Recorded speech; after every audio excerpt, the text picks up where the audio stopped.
Gentlemen, good day and welcome to the Sai Life Science Limited Q2 FY2026 earnings conference call. As a reminder, all participant lines will be in the listen-only mode and there will be an opportunity for you to ask questions after the presentation concludes. Should you need assistance during this conference call, please signal an operator by pressing star, then 0 on your touchtone phone. I now hand the conference over to Mr. Divakar Pingle. Thank you and over to you, sir. Thank you so much. Good evening, good morning to all the participants on the call, depending on the geography you're logged in from. Before we proceed to the call, let me remind you that the discussion may contain forward-looking statements that may involve known or unknown risks, uncertainties, and other factors.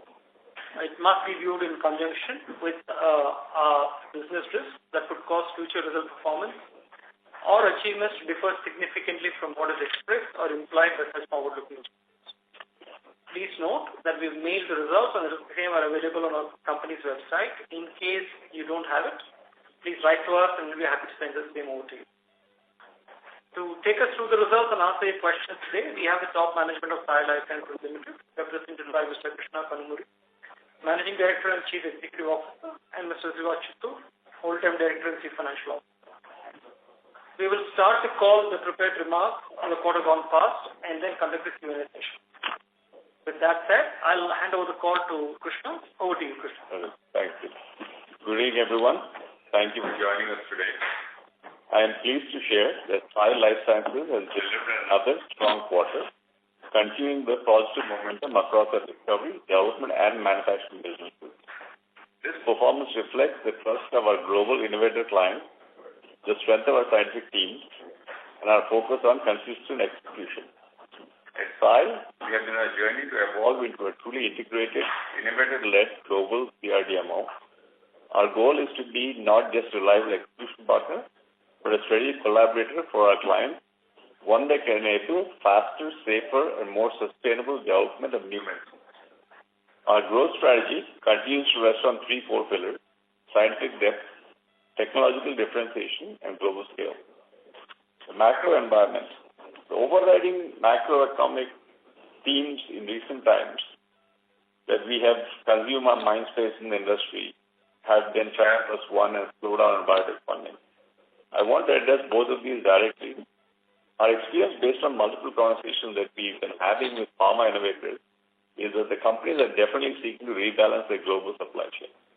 Major events over the last few years have uncovered the risks associated with concentration in one single geography. And so the broader trend towards supply chain rebalancing is already underway. We believe that the new outsourcing business will be more geographically balanced and that ongoing geopolitical ups and downs are not likely to impact this fundamental trend. On biotech funding, there is a perceivable slowdown which is having an impact on the overall innovation pipeline flowing through the existing new biotech companies. I am pleased to say that we've been able to offset the impact of the biotech slowdown with pharma clients and deliver industry-leading growth. Large pharma innovators are still in the early stages of the India supply chain build-out, and this is a process expected to be a multi-year journey ahead. Biotech funding too has witnessed multiple ups and downs and will return sooner or later, adding to the overall upside. As a company, Sai Life Sciences has a strong presence in both customer segments, while offering multiple entry points to onboard client programs. This, combined with our quality of science, regulated record, and above all, a stable, globally diverse management team, very well positioned to drive this growth. Our conversations with companies are more about how we can be strategic partners, covering a bouquet of services over the medium and long term. A case in point has been the extended number of early-phase development projects that we have secured recent months with dedicated FD contracts with multiple pharma companies that will naturally scale up at 5 once the development stage is complete. It is bound to develop a robust pipeline of late-phase and commercial projects over the long run. During the quarter, we made meaningful progress in deepening our capabilities in new technologies and modalities, reflecting our readiness to support the next wave of complex therapeutics. In peptides, we are following the molecules, extending our work with large pharma partners from discovery into development and scale-up capability. In flow chemistry, we have successfully demonstrated commercial scale capability at electricity, ensures faster, safer, and more sustainable processes. In the ADC area, We have commenced work with the large pharma on a long-term collaboration involving liquid. We are successfully completing bioconjugate work at discovery stage for another large pharma client. We are in the process of building OEB6 labs to strengthen our capabilities in both discovery and CMC. We are validating the phosphoramidite process for commercial oligonucleotide molecules, reflecting our steady progress in supporting more complex emerging modalities. Beyond scientific advancement, we continue to invest in building capacity and infrastructure to meet rising client demand. The Phase 2 expansion of our Vibarium and Hyderabad R&D Center is now complete, doubling our footprint and significantly enhancing our preclinical assay capability. This investment strengthens our ability to deliver integrated discovery programs and accelerate early development for global clients. Alongside our growth, we continue to uphold the highest standards of quality and compliance. For the past 12 months, Sai has successfully completed 35 customer audits and 3 regulatory audits across its manufacturing R&D facilities, with 0 data integrity deviation and 0 critical observations. This track record reflects a strong operational discipline and commitment to global regulatory excellence, a core reason clients continue to trust Sai with their most advanced programs. We are also expanding the adjacent growth areas. The launch of our dedicated veterinary API facility marks a strategic entry into the animal health segment, building on a long-standing foundation of chemistry and manufacturing. We have already partnered with 3 of the top 5 global animal health companies, and we see this as just the beginning for long-term growth opportunity where Sai can play a meaningful role in shaping the next phase of innovation in animal health. Our recent collaboration in the UK further enhances Sai's ability to serve clients across the development value chain, from API development to drug product manufacturing and clinical trials. This reflects a broader commitment to provide integrated end-to-end solutions on a global scale. Each of these initiatives brings us closer to our long-term vision of being among the most trusted and science-led global CRDMOs. We are scaling our operations, strengthening our technology base, and expanding our reach to align with the evolving needs of innovators worldwide. We also continue to make progress in embedding sustainable practices across our operations, ensuring that growth remains responsible and environmentally sustainable. In summary, Q2 FY26 was a strong and strategically significant quarter for Sai Life Sciences. We're executing well today by continuing to invest in science, infrastructure, and partnerships that will drive long-term profitable growth. With that, I would like to hand over the call to Mr. Shiva Chittur, our CFO, who will provide an update on the financial performance. Thanks, Krishna, and good evening, everyone. We continue to build on our momentum that we've built over the last couple of quarters. We've delivered solid growth across our business, keeping Sai Life Sciences firmly on track towards the long-term aspirations. Total revenue for H1 fiscal 26 stood at 1,034 crores, a 53% increase over 675 crores in the corresponding H1 FY25, driven by healthy growth across both the CRO and the CDMO business. The CDMO business contributed 64% of the total revenue, recording 667 crores. This is up 72% year-on-year. This is supported by a continuous scale-up of late-stage and commercial programs. The CRO business contributed 36% of the total revenue. Revenues for H1 fiscal 26 was 367 crores, up 28% year-on-year, reflecting sustained engagement with both large pharma and biotech firms. EBITDA for the period was 281 crores compared to 140 crores in H1 FY25. This represents a 101% increase. EBITDA margin improved by 650 bips, 27%, driven by better utilization, operating leverage, and continued cost discipline. PAT for the period stood at 144 crores. We incurred a capex of around 248 crores for this first half, against a plan of 700 crores for the entire fiscal 26. This expenditure was primarily focused on expanding our R&D infrastructure, strengthening process development capabilities, and advancing investments in new modalities and technologies such as peptides, ADCs, and oligonucleotides. Looking ahead, our capacity expansion plans remain on track. We are currently in the process of scaling up our total installed capacity from approximately 700 KL to 1150 KL by the end of fiscal 27, which will further enhance our ability to serve growing client needs across clinical and commercial manufacturing. Our CapEx strategy continues to focus on building scalable infrastructure and technology depth, not just for current programs, but also to stay ahead of future scientific and manufacturing needs. We will remain disciplined in our capital allocation and will balance growth investments with profitability and returns. The focus going forward will be on improving asset productivity, optimizing working capital, and continuing to strengthen our margin profile. We are working with global consulting firms in terms of future-proofing some of our productivity gains and also making sure that our cost structure remains in balance. In summary, it has been a strong quarter with consistent performance and steady progress on our long-term priorities. We are confident that our investments in capability, capacity, and technology will continue to position Sai Life Sciences for sustainable and profitable growth. With this, we will open the floor for questions. Thank you very much. We will now begin with the question and answer session. Anyone who wishes to ask a question may press star and 1 on their touchtone telephone. If you wish to remove yourself from the question queue, you may press star and 2. Participants are requested to use handsets while asking a question. Ladies and gentlemen, we will wait for a moment while the question queue assembles. The first question is from the line of Binjay Singh from Morgan Stanley. Please go ahead.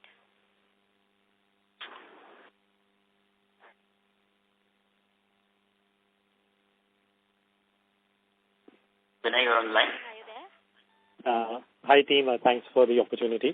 My first question is on the gross margin. We've seen gross margins expanding despite the share of discovery coming down. So could you share a little bit about factors that led to gross margin expansion and the outlook on the same?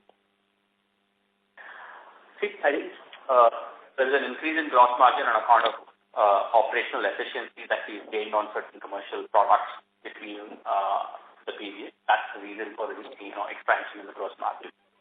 We're not giving a specific guidance on where the gross margins are, but what we've given guidance is the 28 to 30% EBITDA, and we continue to remain focused on that. So there is no one-off, right? So the understanding remains that Discovery has higher gross margins. So there is no one-off sitting over here on the CMC side. There are no one-offs in the gross margin. That is correct. And then secondly, just looking at the other expenses, we've seen a pretty sharp increase, almost 60% on a YOY basis. Could you talk a little bit about that also? What drove that? Yeah, broadly, I think if I look at the Q2 versus the Q2, I think we were around 14% or so in Q2 of FY25, probably around 16% or so in FY26. I think if I break it into actual dollar numbers, there is probably 50% plus of this number is primarily driven, the dollar is driven by just the rise in operation. What we've done as part of what I mentioned this in my speech earlier, we're working with the top consulting firms to kind of work on future-proofing our, and benchmarking ourselves with global CDMOs, both in terms of productivity and cost, and working on certain tech-related benchmarking. So we've incurred certain costs, which I would call one-off because it's a consulting firm fee that is included as part of this cost. Right. Thankfully, lastly, just I missed the opening remarks. You said something about building pipeline. Because when I look at the presentation, the commercial and phase 3 looks unchanged versus last quarter. So that is something more you are expecting in the future quarter. Was that the comment that you made in the start opening? I'm sorry, Binay, the line was not very clear. Can you repeat one more time? In the opening remarks, I think you talked something about building pipeline of molecules. So I just wanted to see if there's any update, because as per presentation, the data is largely the same between quarter 1 and quarter 2. No, true. I think there are a few that would get to the late phase, which has happened slightly at the end of the quarter. So this is why the quarter number is also not mentioned. We also don't update this data on a quarter basis, but there have been some additions to the late stage pipeline. Okay. Any number you would broadly add to that? There are 3 products that have moved to the late stage pipeline. Okay, great. Thanks, team. Thanks. Thank you. The next question is from the line of Amey from JM Financial. Please go ahead. Yeah, thank you for taking my questions and congrats to the management for good numbers. So the first question I have on the first half performance, the performance is staggering in terms of growth. The second half is also likely to be good looking at the exports. In light of this, how should we see next year for commercial projects or CDMO? Do we have some visibility for next year which can help us beat this performance? Swami, good question. I think without getting into a specific guidance with respect to numbers, we feel good about the business. Additionally, second half has been always, from a size historical perspective, has been better than the first half. From a pipeline and into the next year, based on what we are seeing, we see trends looking very favorable, without getting into a specific number. But we continue to remain confident of meeting, the 15-20% revenue growth over a 3 to 5 period. We continue to believe that's an achievable number that we have put out. Sure, got it. And on the CRO side, we are engaging with several partners, but the biotech funding still remains volatile. It's not showing any direction. In light of this, how much growth visibility or how much conservatively what we can guide for the CRO for our business? So I think Krishna addressed this in his part of his speech. One of the things that has helped us, there are two factors that have helped us grow the CRO business. If you look at the last 3 years or so, against most indications, our revenues have continued to grow on the CRO business. And we attribute this to two factors. One is, I think, the ability to kind of deliver on integrated programs, which is something that we've been able to achieve along with the presence in the US of a biology center. The second one is our pharma presence over the last 4 or 5 years has significantly increased from a very negligible number in pharma. We today, have a significant, uptick in pharma. So whatever, impact a potential biotech slowdown would have had has been more than compensated by increase in pharma clients and revenue. That's really what Krishna had also covered as part of his speech. Sure. Just last thing, if I can squeeze in, we have mentioned on the ADC on the presentation. You can elaborate on that more, as well as the oligonucleotide, if any project wins, if we have during the call. Thank you. So on the oligonucleotides, I think we explained this in the past. We've been working on technology for a fairly long time. At this point in time, we are working on validating a commercial product for a large pharma. The validation, as we had mentioned, is in process. It will probably take us 15-18 months before it becomes commercial. With a potential of another product that potentially is in phase 3. That's broadly what our oligo pipeline looks like. As far as ADC is concerned, most of our work that we're doing today, we have a collaboration with large pharma where we're working on the linker chemistry, and we've also done some work on bioconjugation at the discovery here. We've done some linkers and stuff on clinical manufacturing, but that's an area that we said, Krishna mentioned last time that we are evaluating very seriously, and once we have some more data, we will come back and make an announcement. I just want to add a little context to this whole ADC and oligonucleotides. There's a lot of confusion in the market. Everybody says they're expert in ADC and bioconjugation, but the actual fact of the matter is that most large pharma companies are building their custom oligo platforms and custom ADC platforms, and we're involved with these companies in terms of working on the next generation modalities and technologies coming in. So we are very close to the pharma development pipeline, just given the collaboration we have. We are not coming and saying, hey, we're an oligo company, we have these products, so we're making a payload. We actually are building the pipeline where the companies are evolving. So we are actually working with our customers to grow the pipeline ground up rather than saying, I'm providing you a piece of the puzzle.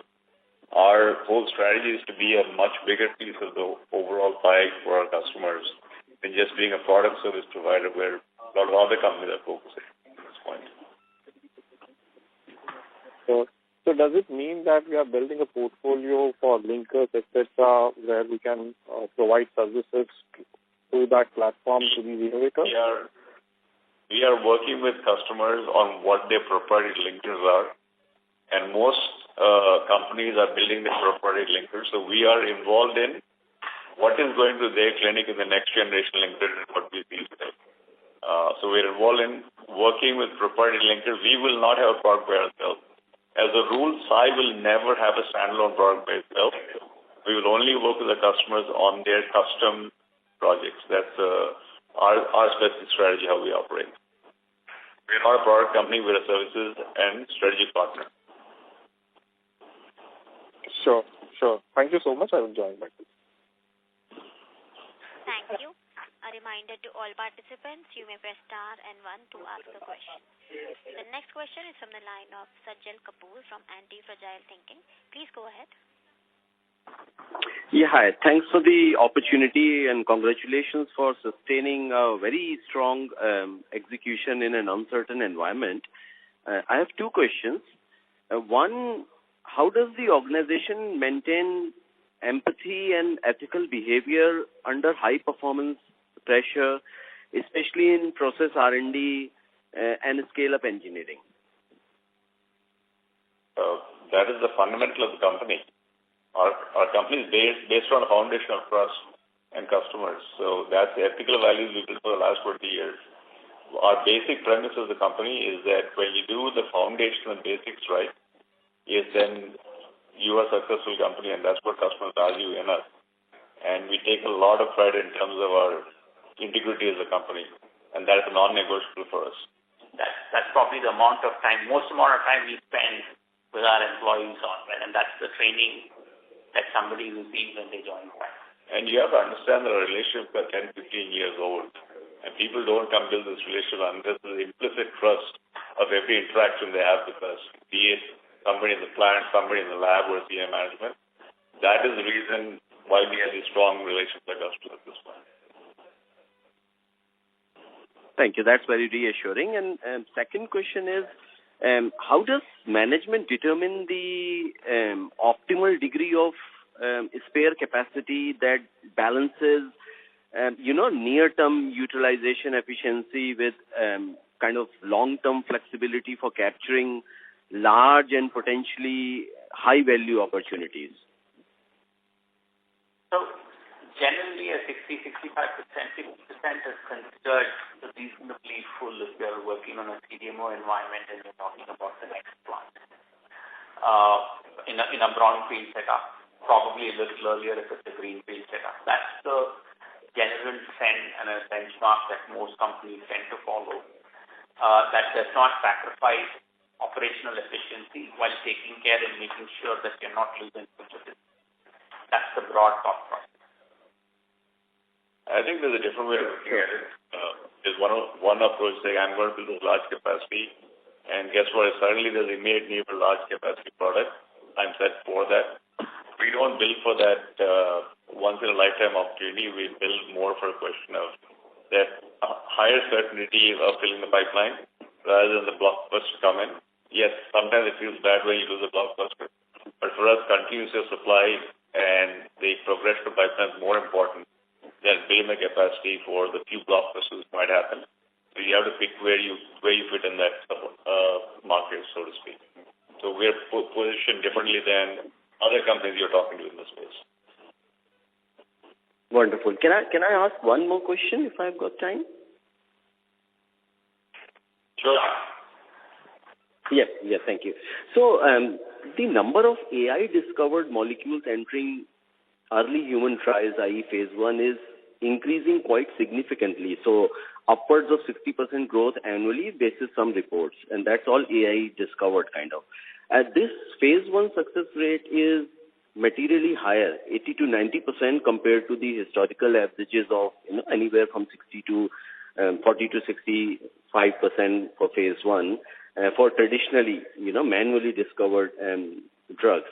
So this implies that AI is not only generating higher volume, i.e. more candidates, but AI is also helping, and that's early data, but it suggests that these candidates may be of higher quality, particularly regarding safety and early stage progression.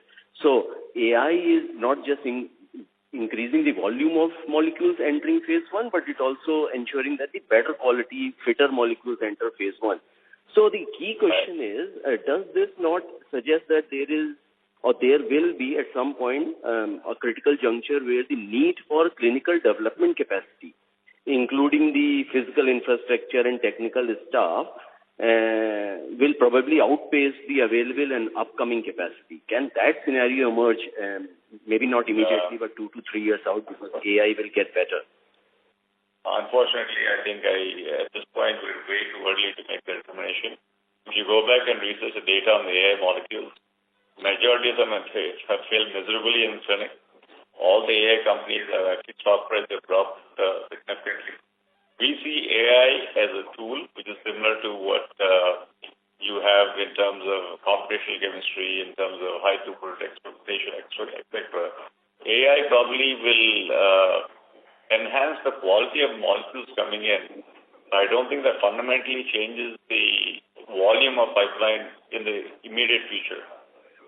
So I don't think there's a material impact yet in terms of pipeline of later stage molecules yet, which have made any impact in AI. They might happen down the road, but it's very, very unlikely it's ever going to pace the capacity you have in development and clinical trials. That's a long shot at this point.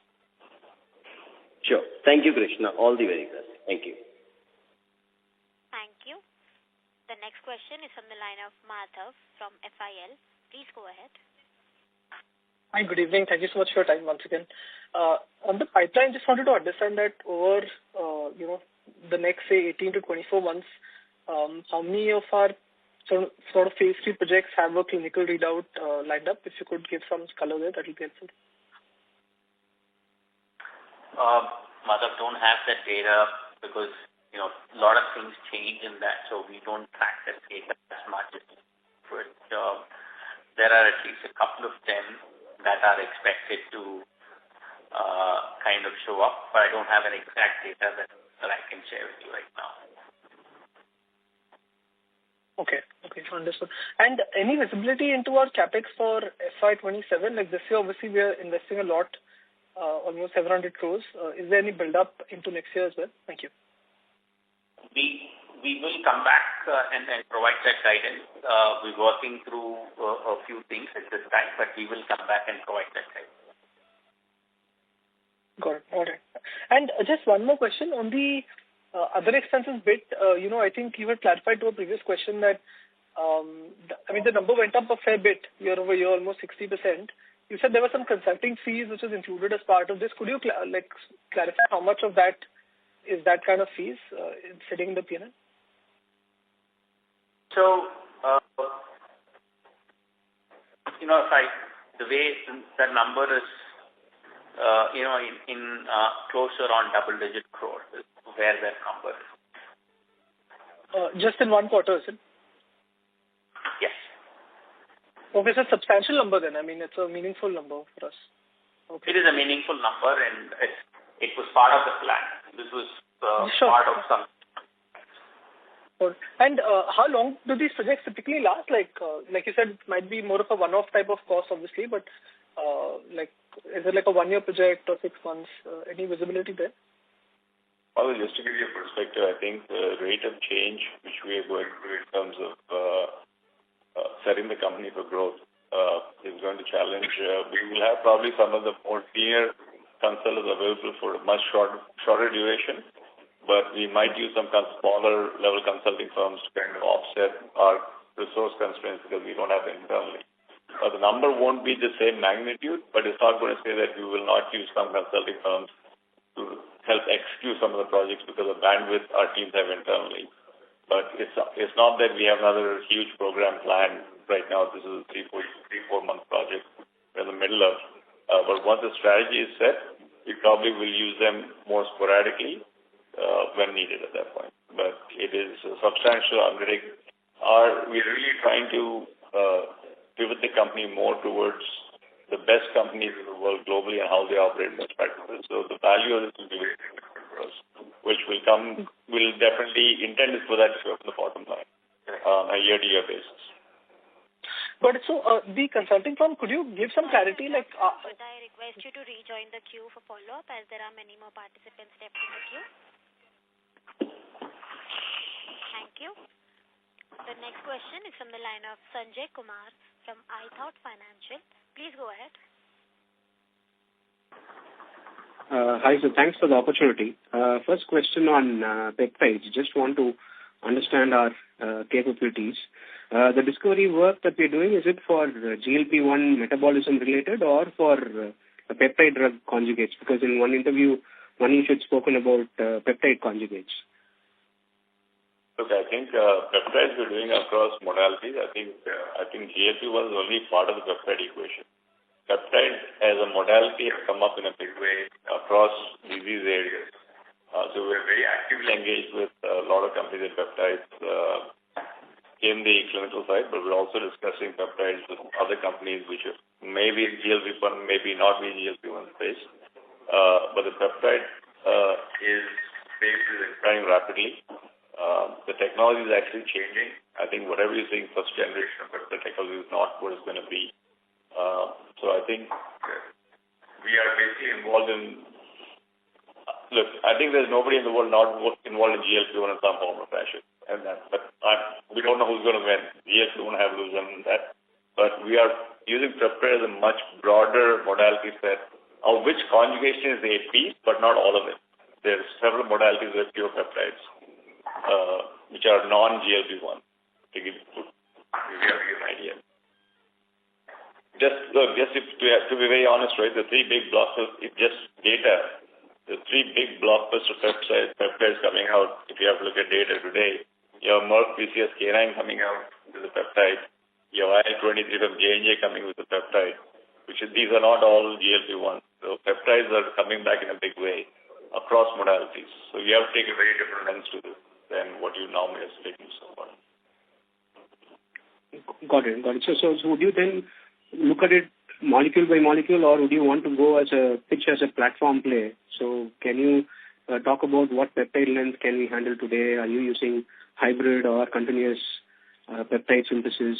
And how much of your peptide feedstock is imported? Like, do we do the amino acid protection in-house, or do we buy resin-loaded amino acids? If you can talk about your capabilities within peptides. I'm going back to a statement I made in the past. We are not a product company saying, I'm going to make this product and this peptide. We are working with our customers to build the peptides which they are interested in. So we're building it from ground up on their pipeline, rather than saying, this is the peptide we have and you come and do this with us. So our strategy is extremely different from what a typical product company is. Again, we're a strategic partner service company working with companies, because every company, you like it or not, has their own technology they want to use. They have different, somebody does flow, somebody does solution, somebody does crystallization, somebody does lyophilization. So, but we work closely with customers to be a technology company which can take cross-modality. And some of them want us to make the amino acids, some of them want us to buy it. So we don't have a specific strategy. We have a broad range of technologies which can work with 5-6 different companies with 5 to 6 different approaches, so to speak. So it's really a technology platform supporting multiple customers at this point. Correct. Again on oligonucleotides, the commercial molecule that you spoke about, we are validating a phosphoramidite process. Is it for DNA, RNA, or is it much advanced, like say LNP, or again this also involves conjugate? I'd rather not comment about this right away. We're not at the liberty to say at this point. Okay. Final question on ADC. We've completed bioconjugation. Does it involve antibody drug conjugation, or is it the small molecule conjugation, which is just linker payload? If it's only small molecule, do you? So far we've done only in the discovery phase. That has been ADC conjugation. But we are actually looking at HCC as a much broader skill set, which basically would include peptides, protacs, and peptides and oligonucleotides. Those four things, we're looking at that as a much broader platform and just not ADC. Okay. So, and do you plan to integrate, say, antibody? But I request you to rejoin the queue. Okay. Thank you. The next question is from the line of Nirvana from Badrinath Holdings. Please go ahead. Hi, thanks for the opportunity. So just wanted to confirm to a previous participant, you said that even in this year, you're expecting H2 to be stronger than H1? We said historically H2 has been stronger than H1. We said business remains good as ever. We are not, without commenting on specifically how this year H2 will be, is what I said. Sure. Okay. And just one question on the capex, just to get an indicative idea. I'm trying to figure out how the balance sheet might look like over the next 2 years when we are doing a lot of capex. So to reach 1150 KL and double our process R&D, etc., by the end of FY27, how much capex do you think we'll need to do, X of the 250 crores that we have already done H1? And what is the peak debt that you think the balance sheet will carry over this process? Just to be very honest, at this point, we have so many different opportunities at our table right now which are coming down the pipe.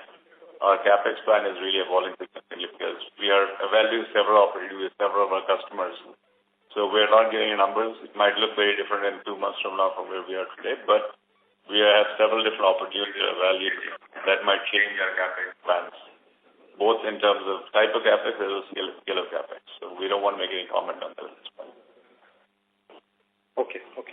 One final question on the specific partnership that you have with Schrödinger. I know you don't like to talk about specific partnerships, but this is more a qualitative question. So you signed the partnership in 2023 and it's a 5-year kind of deal. What I wanted to understand is what are the success metrics of this partnership? Like, is it the number of candidates that are going through to an IND level, or like how do you define success here? In terms of that, how do you think we are doing? What is the likelihood of renewal, etc.? We cannot talk about the specific of that collaboration because that collaboration is proprietary to what they work with, and we cannot share that data. Okay. Then, if you allow me one final question on ADCs, then you've mentioned bioconjugation you've done at a discovery scale.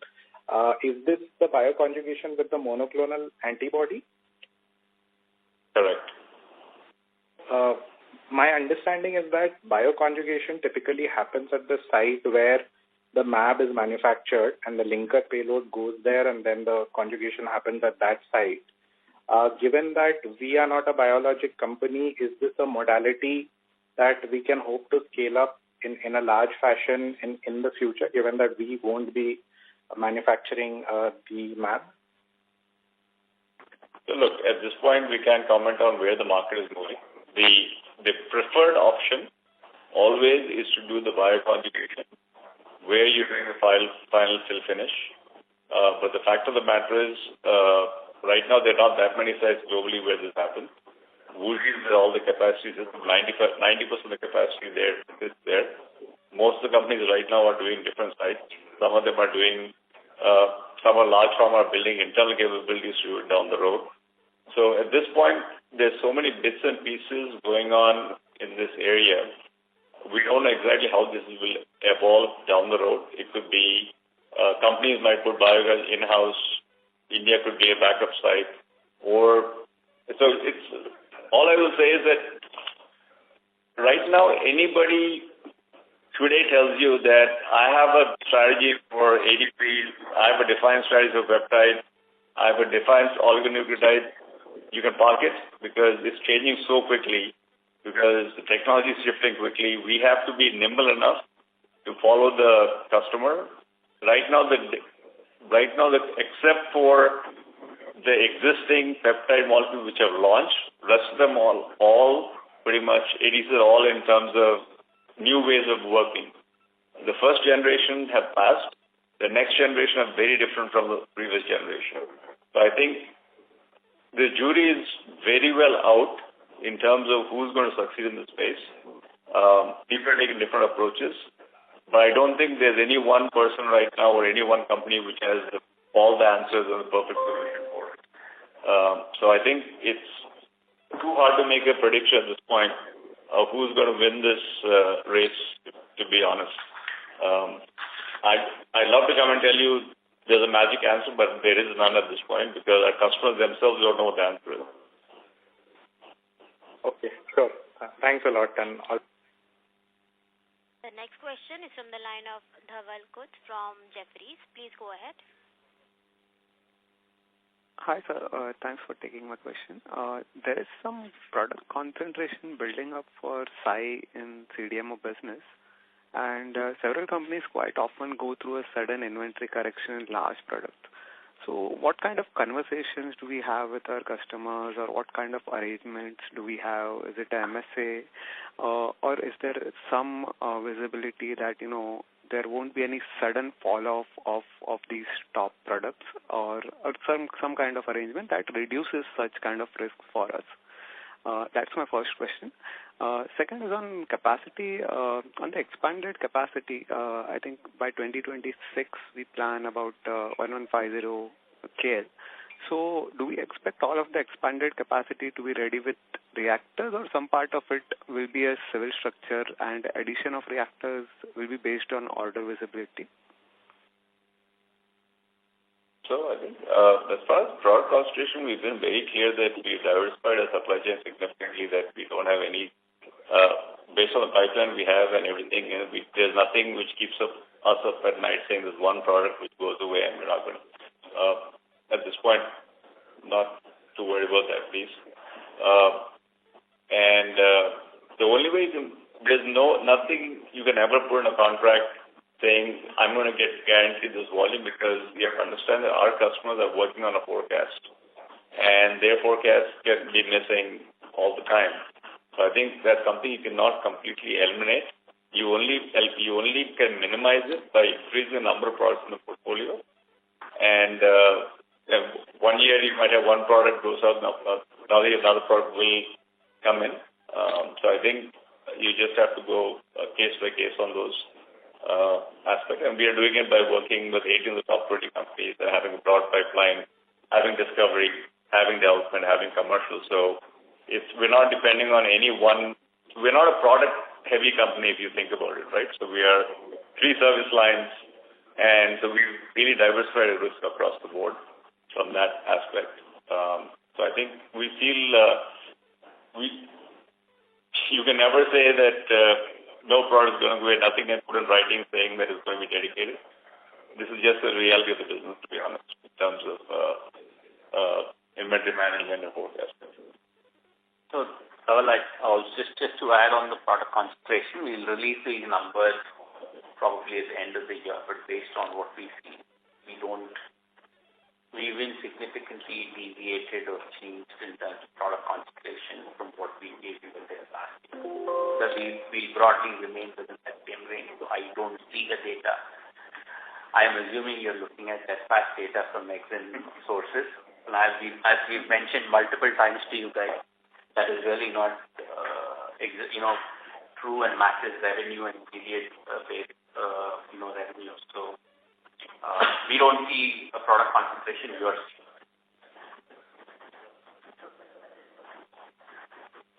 Got it. Just to follow up on that, so for the upcoming year, is it by March, early April, do we get the clarity that, all of the top products, what kind of sourcing we would be looking at into the upcoming year? Is that the right timeline? And do the conversations start to begin from November onwards?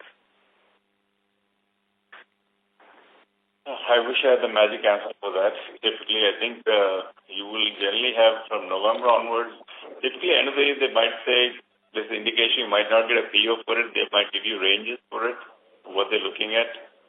Or they might say that we will probably start getting feels for it, but probably POs, timings can change.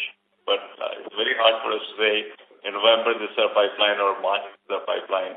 And suddenly you might have a left field product which is accelerated clinically, which comes in. So it's still,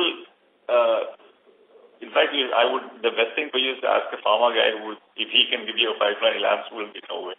We're basically dealing with a very, unplanned business to a great extent. So I think, I can't give you a direct answer, but I think you have a general sense of what you will at least see for the next year. By January, we get a general sense of it. General sense of where the business is going. Yeah. And commercially, you get an idea of where it is. And that's really how we start doing our plan. We're not trying to be evasive, but I'm just trying to be not being unrealistic also in terms of what the market is. Very helpful, sir. That answers. And on the capacity, you think you'll put up all the reactors for the expanded capacity, or some part of it will be more about civil structure? As of now, we're going to put all the reactors because we think we have a reasonable confidence that we're going to need that capacity. As of now.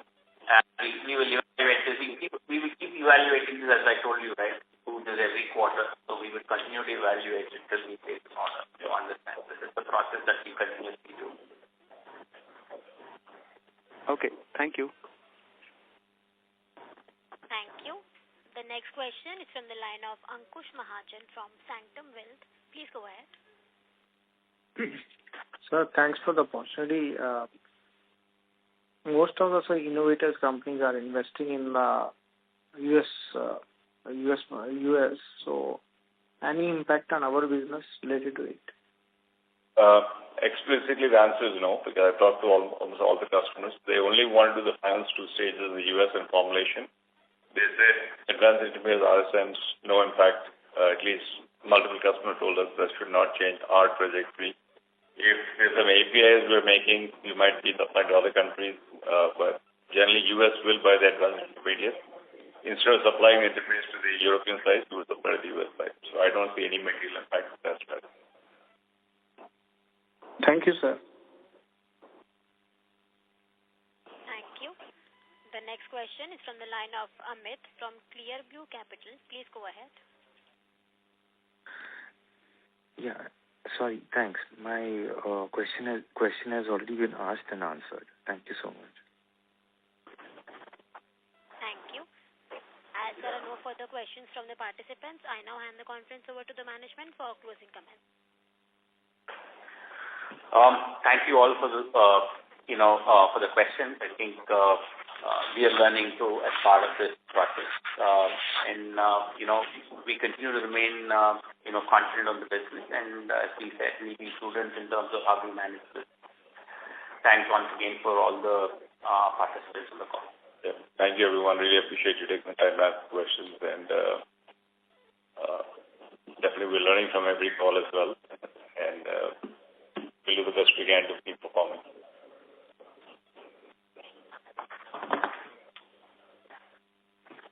On behalf of Sai Life Sciences Limited, that concludes this conference. Thank you for joining us, and you may now disconnect your lines. Thank you. If you found this video helpful, please like, share and subscribe to Concall India for latest upcoming Concall.